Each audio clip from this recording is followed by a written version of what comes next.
From coast to coast, we've got two host to host. Welcome to another episode of the Fivecast Podcast. We're here to break down and examine intricately prepared top 5 lists for your enjoyment from the Sentinel Tower in parts unknown.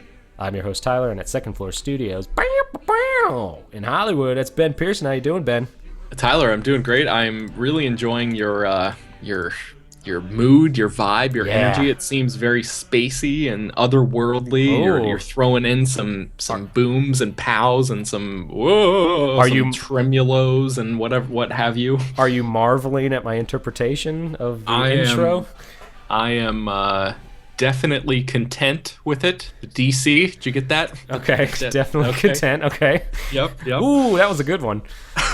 We're talking comic books this week. The Fivecast comic book conversations almost every month, and I've been reading this book called Secret Wars, which was Marvel Comics' overarching huge maxi series event. So it got me thinking, Ben, who's one of the best comic book authors / artists of all time? Probably your good friend Jack Kirby. Am I right there, Ben? Well, you're right about everything except for the fact that we were not good friends because I believe he died in 1994 or something, and I was 9 years old. But okay, yeah, fair enough. So It was possible that you could have been friends. I guess so. If I made friends with a strange old man when I was a child and then just didn't remember about it, then I think that's possible. Yeah. And it's a great way to welcome in the holiday season. Talking about comic books, I mean, what are you going to be doing? Talking to your family? No, you're going to be sitting in the corner reading some comic books at the with like the dim light of a candle lit nearby. And why not? Seems like a very small selection of our audience is actually going to be doing that, but go ahead. Well, 50% of our hosts will be doing that. But why not take in maybe a Kirby creation? So, Ben, let's talk about the top 5 great things that Jack Kirby brought to us in the comic book world. Let's start with your number 5. Okay, so as I mentioned pre-show off mic to you, I am, I guess, slightly lacking in my Jack Kirby knowledge. I've done a bit of research since we decided that this is an episode that we were going to do, and have since read a little bit about this guy's life. The one Jack Kirby fact that I want to present before we jump into the lists is when he was serving in World War II, a commanding officer found out that he was a comics artist and ended up giving him, because of that, one of the most dangerous jobs one could have in the war, which was a scout who had to move forward by himself, sneak around, do reconnaissance, and then sketch maps of enemy territory and bring it back to the Allies. Wow. So I thought that was a cool little footnote in his history. Yeah. Along with revolutionizing the look of the entire, superhero comics. And I mean, he had a massive impact on comics in general, not just superhero stuff. He was also a war hero. So pretty cool stuff there. Salute you. My number 5. Devil Dinosaur and Moon Boy. This is a character that I know nothing about, but I was just looking through a list of Jack Kirby's, what would you call creations? Creations. I was going to say, what would you call filmography, but with comicography or something? Bookography? Bookography, sure. He created this character called Devil Dinosaur and his inseparable ape-like friend, Moon Boy, who were natives of Dinosaur World, basically a parallel Earth where dinosaurs continue to exist. It's basically like there's old-timey dinosaur stuff going on at all times. Kirby, I believe, wrote and penciled all 9 issues of the first series of this comic. Since then, the character's gone on to appear in a bunch of different other comics, and other artists and creators have sort of come along and put their own spin on them. But just a massive red T-Rex with an ape boy or a moon boy that looks like an ape that sort of rides around on his shoulders. I was like, man, that is an arresting image. That's pretty cool. And it actually reminds me a little bit. I haven't even seen The Good Dinosaur. I think I've mentioned it 2 podcasts in a row now. I haven't even seen that movie, but it reminds me a little bit of The Good Dinosaur because a lot of the marketing of that film, centers on a dinosaur and a little kid like riding around on his back or on his head or whatever. So you're accusing Disney of copyright infringement? Is that what you're saying? Well, I don't know if I could go that far, especially since Disney owns Marvel, and this Oh, was a damn it! You're Marvel right. They can character. do that. So, yeah, they can pretty much do You whatever they want. squeaked through again, Mickey. But yeah, the idea of dinosaurs were like super popular in the time. This was in the late 70s when this comic was first created. And, it's one of those things that, like, as Jurassic World proved earlier this year, dinosaurs have some pretty huge staying power. It's Yeah. like, generational thing. It's one of those bridges of the generation gaps. Everybody's equally mesmerized by the idea that these massive towering creatures used to roam the same Earth that we did. And leave it to Jack Kirby to present that in such a way that makes one a towering red badass with Nice. a tiny monkey child on his back. So Now, yeah, of course, we all know definitely not. comic book heroes live in what is called perhaps an ultraverse or an omniverse. So the Marvel universe is considered Earth 616, but within the Marvel multiverse, Dinosaur World exists on Earth 78411. So Okay. for those of you taking shots every time I mention multiple Earths, you are hammered. Yes. That's a great pick. The little ape boy, Moon Boy, looks like Wolverine. Yeah, he does. So maybe it's a young version of Logan since he's somewhat immortal. Maybe this was his earliest incarnation. Well, I think this came out in the late 70s, and then I want to say the X-Men, which No, I'm saying chronologically, like in the history of Wolverine, oh, right, he right. is Moon Boy. Oh, And then, wow. and Yeah, then he's that immortal, and then he grows up to be Wolverine. that is fascinating. I like that. You're welcome. Ben, my number 5 is going over to DC, and it's a little boy, another boy named Commandy. Okay. Yeah, in the 1970s, Kirby worked on this book with Jerry Conway and Carmine Infantino, who I think Infantino worked on a lot of the Flash stuff. And it kind of draws inspiration from the Planet of the Apes films that came out in the 60s and 70s. There was like a great disaster, and Commandy is the last boy on Earth. He's like the last human, and the rest of the world is run by highly intelligent animals.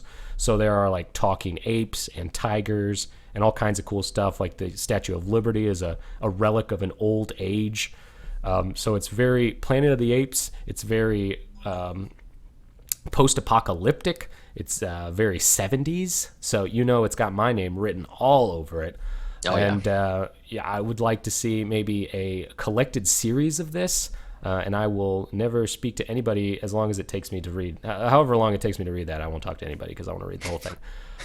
But yeah, man, just really cool stuff. Like a really cool idea, even though it's drawing from a setup kind of franchise with the apes. I want to say imitation is the greatest form of flattery, I think. Sure, yeah. So maybe Kirby just really liked those movies and thought that there were other stories to be told. And he ran with it. It was some great stuff. So Jack Kirby, he's worked for both big companies. He's worked for Marvel and DC. And so a lot of our list will probably feature characters and creations from both sides of the street, Ben. Back when DC and Marvel worked out of New York City. Indeed. Ben, ever read Commandy? I have not. I've never heard of that character. Oh, man, we should have brought Jared on. He would have probably known all this stuff. Oh, yeah, for He's the probably podcast. he's probably got Dinosaur World and Moon Boy bed sheets. Devil Dinosaur. Devil Dinosaur. Yeah, that's right. All right, Ben, moving on. Number 4. My number 4 is The Avengers, Tyler. This is Ooh, one. nice. Good call. It encapsulates a lot of the characters, but this is one that was co-created by Kirby and Stan Lee, like so many of these classic characters. It was probably just Kirby, I want to say. Well, yeah, that's what I was going to say. Like, I feel like Kirby really got the shaft as far as, credit is concerned with a lot of his creations over the years. And I think that's a big part of the reason why there's so many creator-owned, creator-focused sort of solo projects that you see in the market today is because of how badly he was treated and not credited properly at his time, during his time at both Marvel and DC. Yeah. and that's why, a big part of the ridiculous. reason that people go to, like created like Image Comics and some of those offshoot ones that are just like personal publishing houses and stuff, so they can retain the rights to their own characters and stuff. Sure. Um, so yeah, the Avengers originally consisting of Ant-Man, Hulk, Iron Man, Thor, and the Wasp. Captain America, which I did not know, only came into the Avengers in issue 4 because he was trapped in ice up until that point. Yeah. I knew he was trapped in ice, but I didn't realize that that was part of the original Avengers storyline, was Right. bringing him out of the ice, and then he joined the team after that. Yeah, during the 50s, Captain America was actually a doppelganger. Yeah, 'Cause, who, and so who was he, like a Kree person, or was that like later on in the I think he was. comic I think he was mythology? brainwashed by the Red Skull Okay. to be a Captain America fake. By the Okay. way, my number 4 is Captain America. Okay, nice. Yeah. Yeah, here we go. And so yeah, the Avengers. Go on. Oh yeah, I mean, basically, the rest of it is history. The movie came out in 2012 and sort of was the culmination of the Marvel Cinematic Universe up until that point. Blew the doors off the place, became like the third highest grossing movie of all time, and now we're just like continually going. Tyler, I don't know if you know this, but Captain America: Civil War comes out in 2016. That is going to be the 13th Marvel movie since Iron Man kicked it off in Wow. 2008. So that's pretty insane. That's pretty crazy. I like it though. I've always, when I started the Solar Sentinel, I had this grand idea of a series of movies based just on Superman. That Yeah. I was like, if people were on board, man, this would be a great like omnibusian tale. And you could watch it over like 10 movies. And then obviously Marvel executives read my blog and they Yep. said, you know what, fuck Superman. We're going to do this with the Marvel characters. And much like Jack Kirby, I get 0 credit. Yes. Yeah, so Captain America, he's great. The Avengers, I don't know too much of the Avengers because I'm not familiar with like Hank Pym, Right. who I think was either Giant Man or Ant-Man or both. I think it was both. Yeah. And there's the Vision, the Wasp. I don't really like Hawkeye. Really like Black Widow. I do like Tony Stark, and I do like Captain America, who I think yeah. is like the big blue Boy Scout of the Marvel universe. Mm-hmm. Created by Jack Kirby and Joe Simon back in the Yeah. 1940s. So pre-Stan Lee. He would do no wrong, kick Nazis in the face, so everybody loved him. And then I thought the Civil War comic, which came out a few years ago, was pretty interesting because it took kind of a political or ideological divide between the Avengers. So there was like Captain America, who was like, oh yeah, the government shouldn't be monitoring us, and Iron Man, who was like, oh no, the government's just got your best interests in place, and it divided the Avengers and the Marvel heroes and stuff, and it was kind of because I like kind of reading books about political science and stuff like that. Political intrigue. Political conspiracies, if you will. Yeah. Sure. Conspiracies aren't real. There's no facts to back them up. But yeah, Civil War was great if you're politically aware and then also love comic books. Nice. It's great. And yeah, so Captain America is pretty badass, and he was created mostly for propaganda purposes, I want to say, by Jack Kirby. Wink, wink. Okay. number Moving 3. on, my number 3, Fantastic Four. Nice. This is Good call. a character or a group of characters that I actually like less than the Avengers, but it came out before the Avengers did, and because of that predating, I feel like it has to that sort of pushes it a spot up on my list. It had such a massive impact on the way that that comic companies decided to team and package these characters together. I feel like it was the real catalyst behind justice societies and justice leagues and all these different kinds of crazy things. You'll have to tell me if I'm wrong about that. You're wrong about just one. Okay, what's Justice Society was like 1940s. Okay, all right. But so, they weren't as successful as the Fantastic Four. So yeah, this could be maybe seen as like Popularized a popularization of that sort of group mentality. And then everything sort of went crazy from there. Also, the the main reason that I like this is because in the very, very few Fantastic Four comics that I have read that Kirby was involved with, he he of course co-created all of these characters and drew With a Stan lot. Lee, Excelsior! And drew a lot of the artwork and stuff. The reason that that I like them so much is because they're super spacey and just really, really out there. All the different like gamma rays and stuff like that. He actually has a way to convey that stuff in a way that feels very of the time in the 60s, and it's also like it's not the post-apocalyptic dark kind of stuff that we're into now. It's very colorful and like splashy, and there's Sleek. almost like a there's almost like a bizarre sense of hope to it because of all the bright colors and everything, and it sort of conjures images of a future or futurism that isn't heading into inevitable doom. Which, well, Tell us how Dr. you Doom. really feel, Ben. No, I'm just saying there are so many. Just kill yourself futuristic- now, guys. No, I'm just.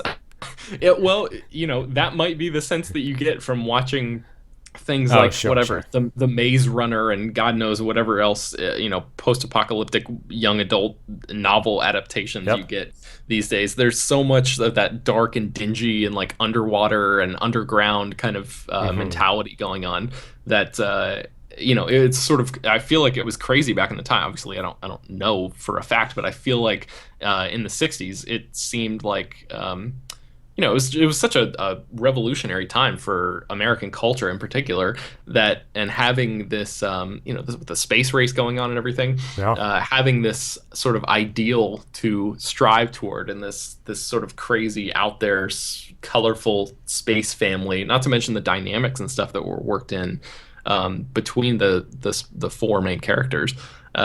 Pretty cool stuff. So Fantastic Four, my number 3. Fantastic Four. That's a fantastic pick.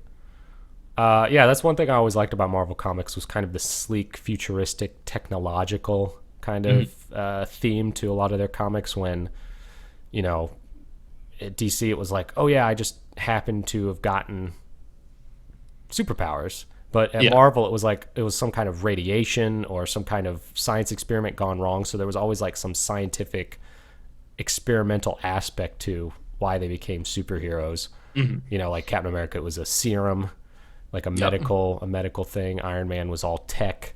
The Fantastic Four, I think they got gamma ray radiation up in space. So cool stuff. My number 3 is going back to DC, and I'm talking about the New Gods, Ben. The fourth world. So you and I are big fans of mythology. Am I right there? Yes. Oh yeah. Now multiply that by 100 billion and put it in space, and all of a sudden you have a mythology of the DC universe from another part of the universe. So it's not even the mythology of Earth. It's the mythology of Apocalypse and New Genesis, which are two competing planets. One is led by like kind of like an Olympian set of gods and goddesses. And then on Apocalypse, it's kind of like a post-apocalyptic hellish world led by Darkseid, who turns out to be like one of Superman's biggest villains.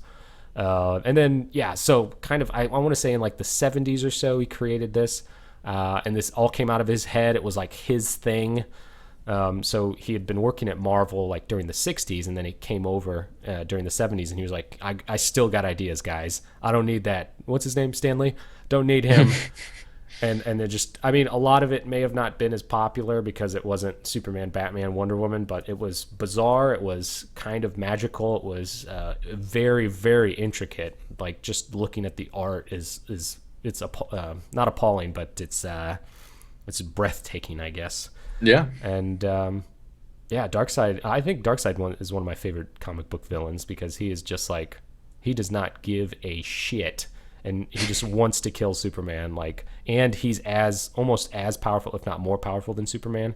I mean, he would kill Batman in like 2 seconds. Yeah. But he actually has to fight Superman. He actually does kill Batman in Final Crisis, which is a terrible, terrible miniseries, DC. Oh, boy. I need to talk to Grant Morrison personally about whatever story he shit out that day. But yeah, check out the New Gods. I think there's like a huge omnibus collection, so if it's at your local library, maybe you want to check that out. I wouldn't pay the full price for that. But Ben, moving on, number 2. My number 2 is one you've already talked about. It's Captain America, but Nice. specifically Captain America Comics number 1, the image Okay. of Captain America punching Hitler in the face. Sure. This is a famous one that shows up a lot of times on the 4th of July. You'll see people, repurpose it into memes and stuff. Right. I just really like I just feel like it's like one of the really big sort of iconic images in comics. I was going to say modern comics, but it came out in like 1940, before America even got involved with World War II, I think. Yeah. They were talking about it though.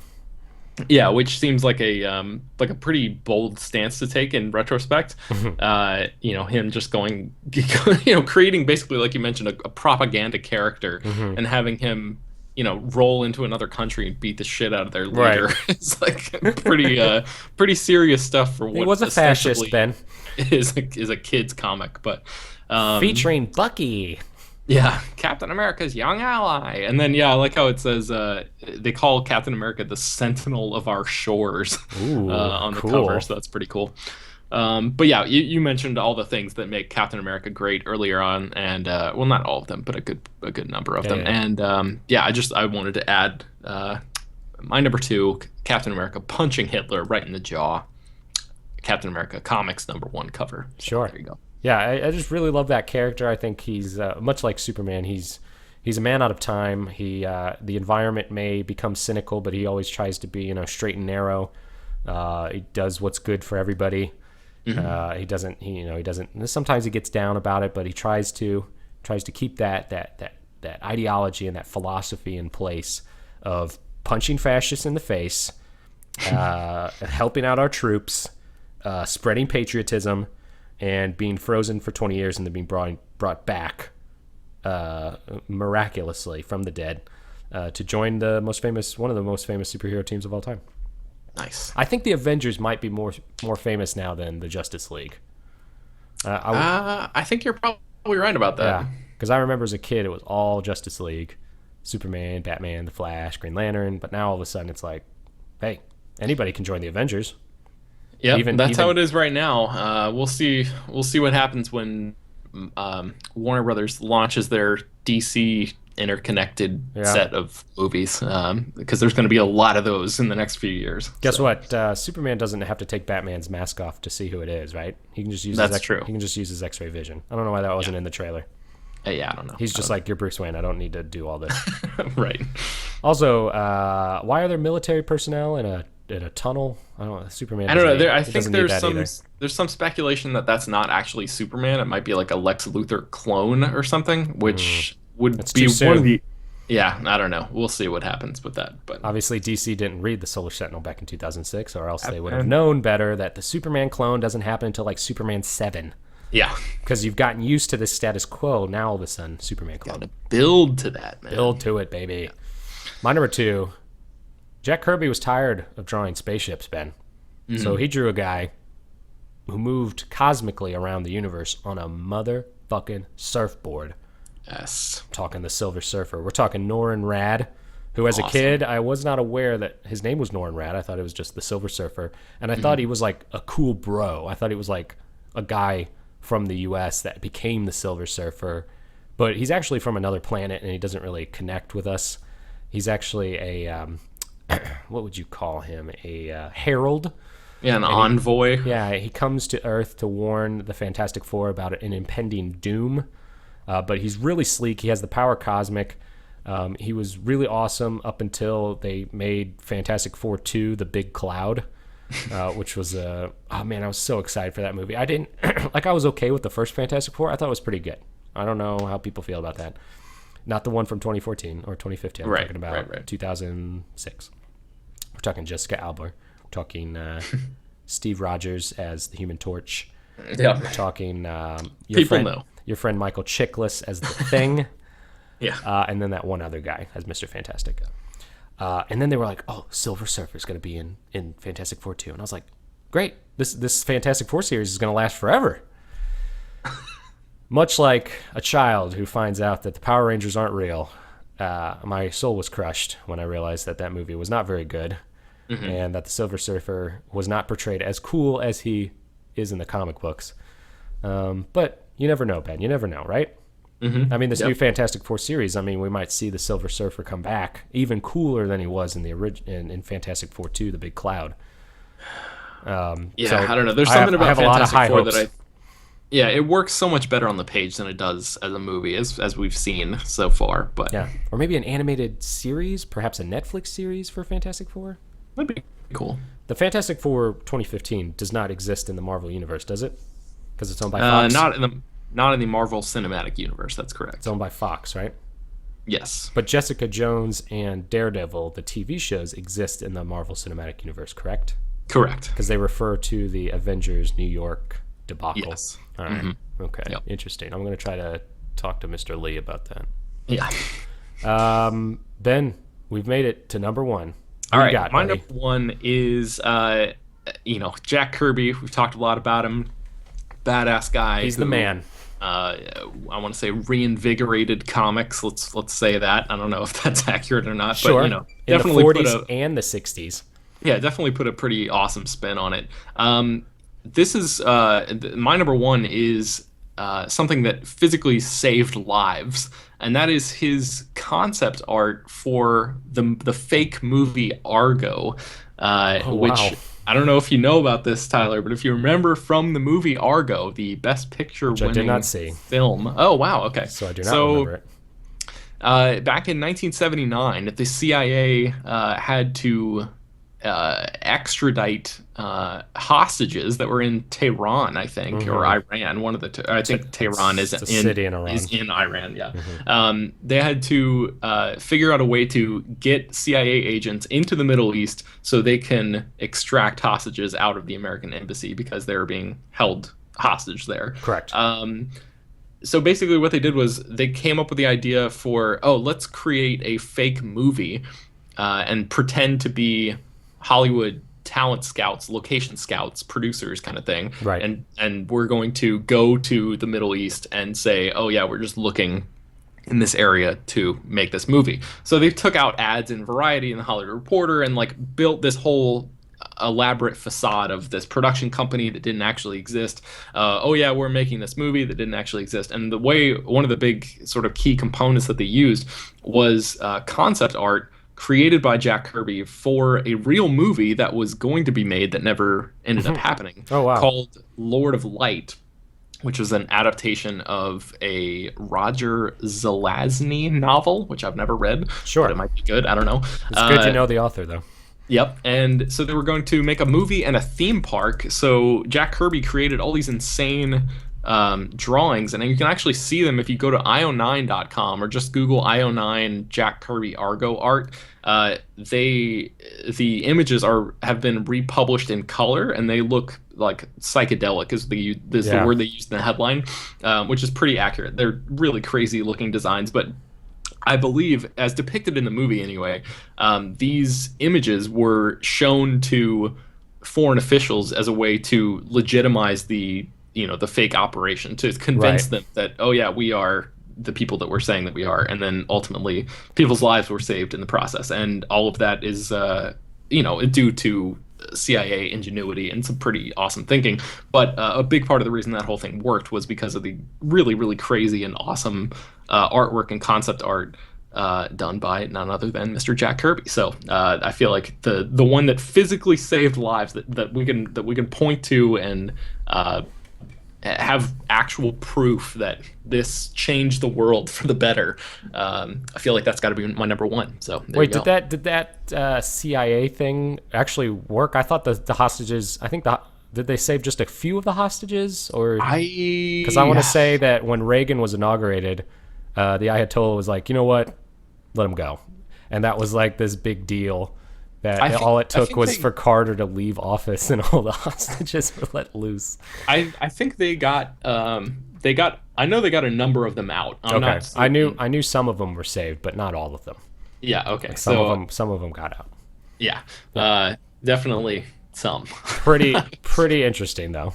Yeah. Very fascinating stuff. And you can check out the movie Argo, which has, I think, Michael Parks playing the guy who's supposed to be Jack Kirby. I don't know if they call him Jack Kirby in the movie, but yeah, there you just go. another time Jack Kirby didn't get his fucking due. Right, which I don't know. It's been a while since I've seen it. I don't remember if they say, "Hey, this is Jack Kirby" or whatever. But You know who produced Argo, Ben? I Stan don't. Lee. No, he didn't. Really? No, that would have been funny. Okay. She's like, don't mention that was Jack Kirby. That would be insane.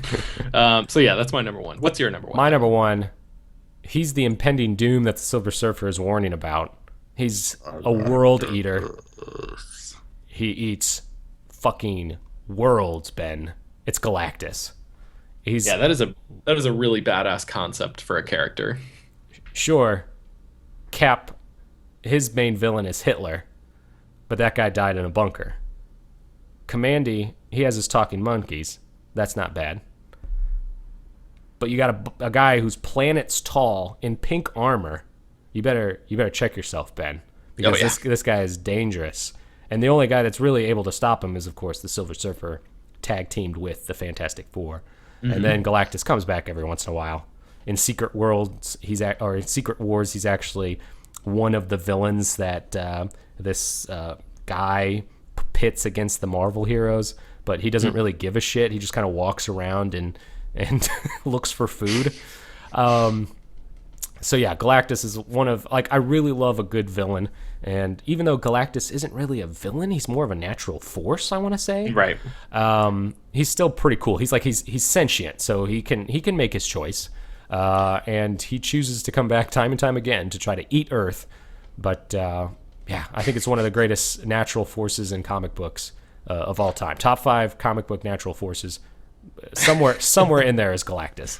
For sure. And I think the idea, just the idea of an entity being so large that it just consumes planets at its own whim is something that it can really only come from the imagination of Jack Kirby. I think it's like, that's a perfect representation of the kind of spacey,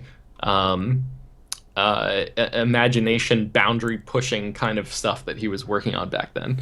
So one thing that I did like about Fantastic Four 2, The Big Cloud, was at one point I was like, I can't believe he's a cloud, because that's from the Marvel, what's it called? The Ultimate Universe, where it's not Galactus in pink armor. He's just a cloud of destruction. That's dumb. And yeah, it was dumb initially. And then the Silver Surfer's like, I see him as a entity, but you see him as a cloud. And then for a very brief second, you can see the outline of the comic book version of Galactus in the cloud. And so I was sitting in theaters and I was like, you know what? This checks out. I'll accept that. Like, okay, I get it. Maybe we cosmically can't see the true form of Galactus, but he's kind of sort of there. So a little tip of the hat to you, movie producers. Should have done better with that sequel, though, because look where we are now. Yeah, exactly. But again, Ben, Jack Kirby, great creator, great mind, great artist. We like to accentuate the artists of the world here at the Fivecast. Anything else you'd like to say about this guy? I think that's it, man. I think we paid our tribute. Yeah. Oh, Tenacious D style. We've crunched the numbers. That's the end of the show. If you're interested in even more Jack Kirby discussion, you can connect with us on Twitter, iTunes, SoundCloud, geektyrant.com. Just type in Fivecast. You'll find us. Leave those comments. Send those messages. Maybe you got your own top 5 list. Maybe your own themes you can send via email, fivecastpodcast@gmail.com.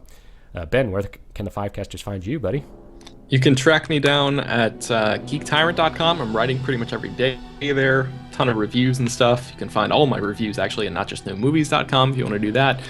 You can listen to old episodes of the Not Just New Movies podcast that Tyler and I used to co-host at njnmpodcast.blogspot.com. And you can follow me on Twitter and Instagram at Ben Pears. Nice. Wow. Ben, it's the holiday season. Maybe we'll talk about another comic book episode, because I love talking comic books during the holidays. Maybe it'll be something even more exciting. More exciting. But until then, take 5. We'll see you next time. Bye-bye. Take 5.